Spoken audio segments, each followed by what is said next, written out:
Alright, here we are, guys. Welcome back to episode 10 of Reviewing Your Customs. Just over a year ago, we decided to debut this series, and here we are, 10 episodes, and what a crazy ride it's been. Thank you guys so much for joining us. So, we want to be the first to wish everybody a happy Halloween. This is not a complete Halloween-inspired theme episode, but the first pair we're going to be showing you guys today, you could say, is Halloween-themed, so let's go ahead and dive right in. So first up, we have a pair from Ivan de Derible.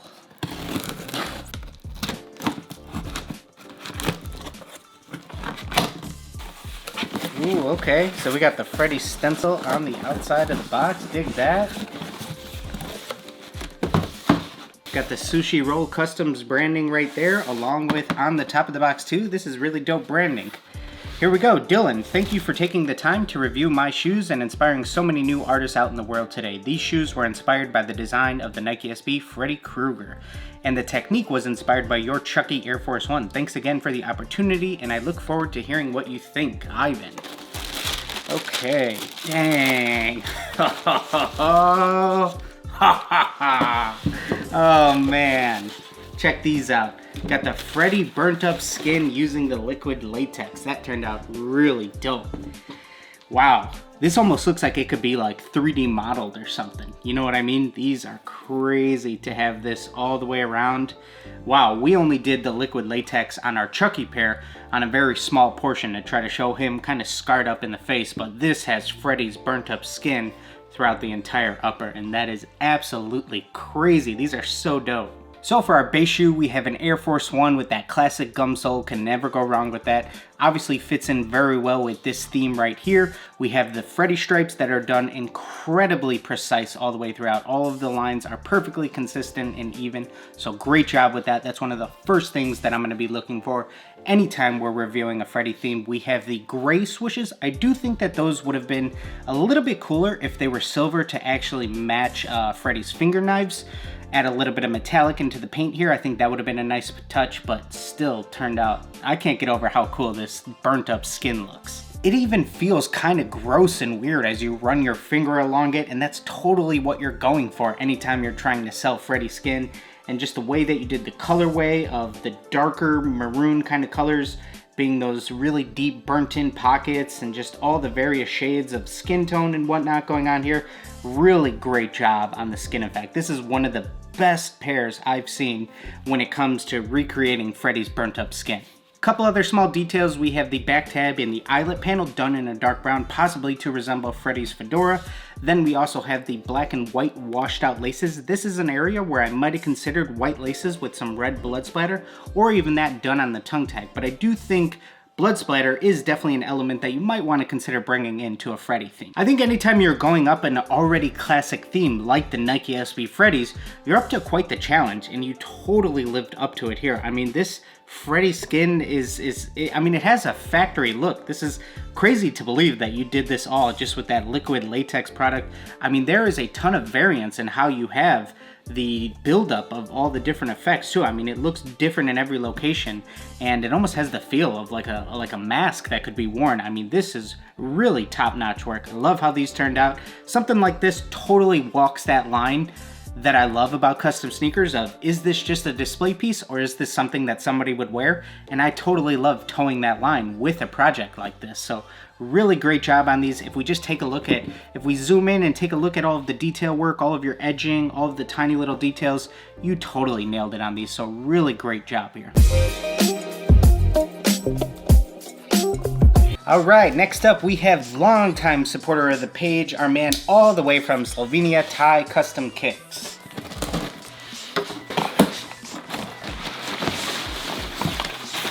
Alright, so we have a pair of Air Force Ones, we have a big Thai Custom Kicks sticker, and let's see, Dear Dylan, first off I want to say thank you for letting me on the show. You taught me many things about sneaker customizing, and I'm definitely better because of you. Also really love your content and just keep doing your thing. These Air Force Ones took me about 23 hours to make, and I put a lot of effort and detail into these. Also, I made a YouTube video on these, and they're for sale, size 9.5. Thank you again. Greetings, Todd. P.S. Enjoy the shirt. Check it out. We got a shirt inside. Let's see.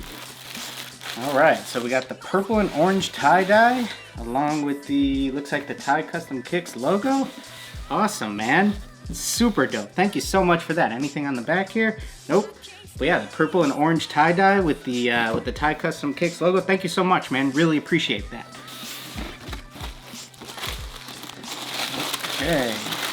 Okay.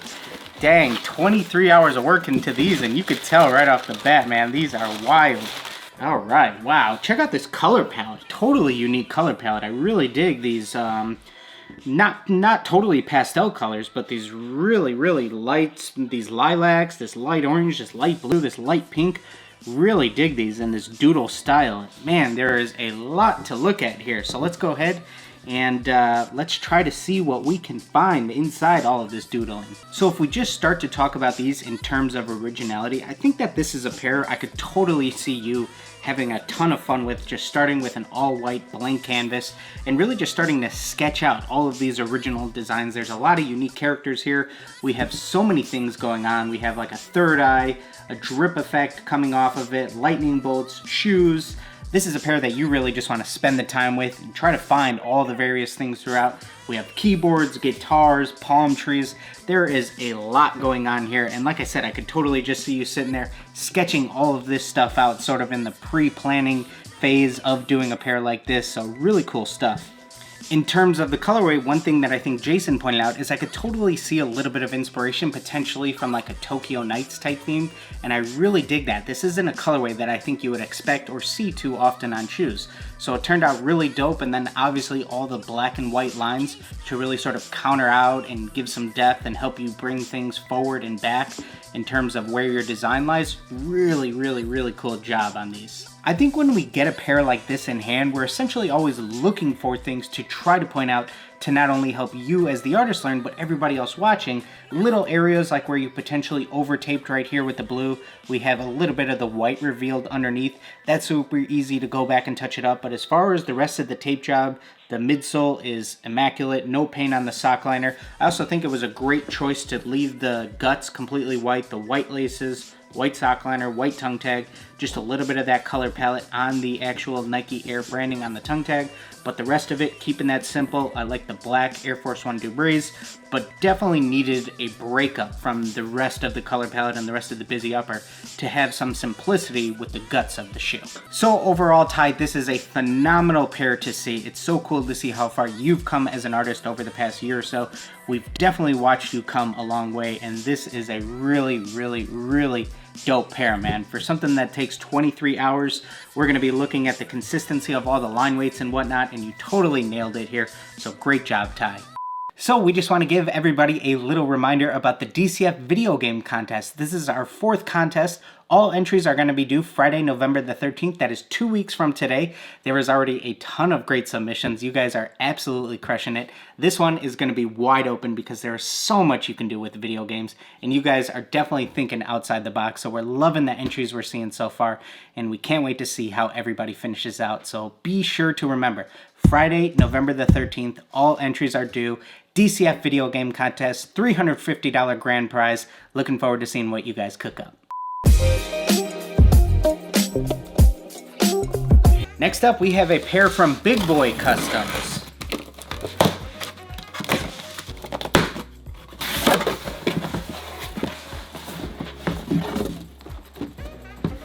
Alright, so for the first time on the show, we have a pair of Perry Ellis shoes. Let's go ahead and see what we have. Hi Dylan, thank you for taking the time out of your day to review my custom shoes.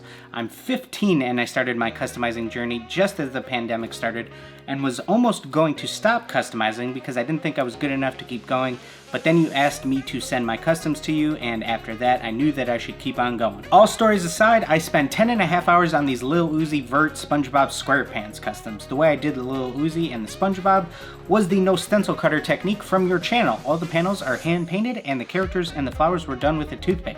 Shout out to the Toothpick Gang. Again, thank you for choosing me for reviewing your customs. Sincerely yours, Adon.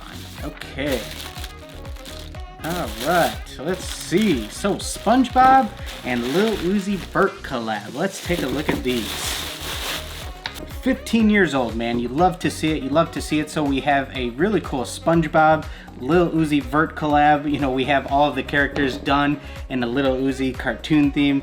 This is super cool, man. I really dig the color blocking on these. Very simple, having one shoe purple, one shoe orange like the pineapple. Then we have the blue underwater with the floral scene. We have Lil Uzi Vert branding on the back on these Perry Ellis shoes. Not sure of the exact model of these, but I think that the way you fit everything to this shoe, splitting it up with the color blocking, really good job. So like I said, overall just a really cool theme. Having the Lil Uzi album covers on the one shoe. On the inside of both, you went with the black paneling, then with the two characters. I would have tried to maybe make the characters stand out a little bit more up against the black, potentially something like a light gray or a white outline around those characters. Just make them pop a little bit more up against that black. But like I said, the character work here, pretty solid. Yellow is a really tough color to work with. So when we're doing the hair of the characters and whatnot, it's tough to get that yellow saturated. So when you're working up against a black panel, something that we can do to just help that build up that yellow a little bit more, mix in a little bit of white paint along the way, and then we can get that yellow of the hair nice and saturated. Now, if we take a look at the left shoe that has the pineapple paneling, SpongeBob's house, I think that this can really come to life if we start to bring in some different shades of orange, potentially using an airbrush to build up a little bit more of a gradient behind those black lines. We could really bring that pineapple to life, mixing in some lighter orange, some yellow. This is where you can give it a little bit more depth rather than just being a totally flat orange, and then just continuing to work on the consistency of the line weight. When we're doing a pineapple like this, we want to have really consistent lines for the black throughout, and that's something that maybe you do with taping it off. Maybe you go ahead and try to do it with a really tiny detail brush, and it's okay to go back over it and say, okay, let me try to take my time and really try to even out this line, and you don't have to try to get it done in one stroke if you want it to have a really nice, clean, even, consistent look. Then of course we always want to go back and touch up all of our edges. So this edge right here running up against the black panel, we would want this entire edge to be that orange from the pineapple. Then we just have a little bit of cleanup to do on the midsole. A lot of this dried up paint can be scraped off with the toothpick. Another thing you could do is just dip a Q-tip in some acetone. You'll be able to rub a lot of that off. I believe this is a used pair also, so if you take that acetone and Q-tip, it is going to take away a lot of that dirt and grime that gets built up on the midsole too. So just trying to bring this back to like an all white clean midsole, something like that will also just give these a cleaner factory look. Then just in terms of consistency, the character of SpongeBob here, we have some portions of it that do have an outline around it, like the hair, the hands, but then the main portion of the body doesn't have an outline around it. So just in terms of consistency, these little things of making sure you go back, cross all your T's, dot all your I's when customizing are things that are really going to help you grow as an artist. But like we said earlier on, the overall theme, the overall concept for these is absolutely awesome. For 15 years old, you knock these out of the park. All of these little things that we mentioned to try to help you grow as an artist are totally things that come over time. You've just started this year, so you have already come a long way, and I can't wait to see where you're able to go. So great job, buddy. All right, and our final pair of the day comes from our buddy Gato Value. I cannot wait to see these. All right, check it out. We already got his branding on the box. Love it. You gotta love that signature Gato cat. Let's take a look what we have inside. Okay, thank you for the support. Love your brand and what you are doing for the sneaker culture. Keep doing your thing. Much success. Gato Value. And we got another shirt inside. It is a good day. It is a good day. Let's check this one out. Okay. Gato Value, self-made. Check that out. So, if you guys don't already know and don't already follow him, you guys need to check out Gato Value's work. He is also a graphic designer, does a ton of great digital illustration, and this is one of his pieces, and he has a very signature style. So I cannot wait to see these shoes. Also, another full disclosure, he did send this pair for me, so of course I'll probably be a little bit biased, and he is one of my favorite artists. I really look forward to seeing him do more with custom sneakers, and I am very excited to own a piece of his work. Okay, pull him out. Man, that signature Gato style. Man, right off the bat, this is a crazy color scheme, having all of these different shades of gray on the toe box, the guts, everything, these varying shades of gray, but then just having this absolutely crazy color work on all of the different swooshes on the outside. the inside, going ahead and removing the swoosh, replacing it in a different portion, having the flaps out. I mean, this is just taking a white blank canvas and just turning it into absolutely whatever you want. I love taking a look at a scheme like this from the top because it looks so simple, just having these different shades of gray on the toe box, the laces, the sock liner, but as soon as you get to the outside, that is when things get absolutely wild. So just taking a look at some of the deconstructing of the shoe, the stitching from the flapping was removed. Now the flap is nice and loose, almost like an off-white pair. The original Nike swoosh was also removed and slightly scooted up, and now that is directly behind the flap, so that's a super cool touch, man. I really dig that. You can see the swooshes now meet up near the upper heel panel here. And now essentially where the actual Nike swoosh goes has been replaced with a little bit of that signature gato. You could almost call it like a tail swoosh replacement. Either way, I absolutely love how it turned out. And the color scheme here of where the color work lies is absolutely crazy. There's some really smooth gradients. There's some great contrasting colors. This neon yellow really pops up against this kind of deep blue-green. I absolutely love these. If we just take a look at some of the line work, all of that came out super crispy. I love the choice of using this somewhat Tiffany blue, gift box blue up against these varying shades of blue and this paradise purple gradient. Love this colorway. A huge compliment that we can give with a pair like this is that you really wouldn't even know that this was an all white colorway. A lot of these grays definitely have a factory look. You could totally see a simple colorway like that releasing, and that simplicity that we keep talking about is what really is so dope about these. For you to only take up what, maybe 25% of the shoe with your actual artwork, but still to create a masterpiece like this, that is awesome. So when you can mix in your own thing, but also mix in simplicity, that is where something truly special can happen. I also think just having your signature logo on the tongue tag is a great touch here. This is definitely an original piece, and having your logo done on the tongue tag, perfect location for it. So even though we have seen thousands of artists take their stab at painting a pair of Jordan 1s, I love how you just completely treated this as your own blank canvas. Artists spend an entire lifetime trying to find a style, and when you look at these, you can instantly recognize that this is a pair from Gato Value. So totally knocked these out of the park. This is an absolutely beautiful job. Great job, buddy. Thank you guys so much for joining us for another episode of Reviewing Your Customs. This is always one of my favorite parts of the show, having all 4 pairs that we featured throughout all right in front of me. It is so cool to see artists from varying degrees of experience, artists from all across the world featured throughout here. So cool to see people come together over custom sneakers. Thank you guys so much for continuing to trust me with my opinion on your custom shoes. It means the world to us. We truly appreciate your guys' support. Go ahead and give this video a like if you haven't already. Make sure you please go ahead and give all of these artists a follow on Instagram. Make sure you're subscribed to the page, and we'll see you guys in that next video.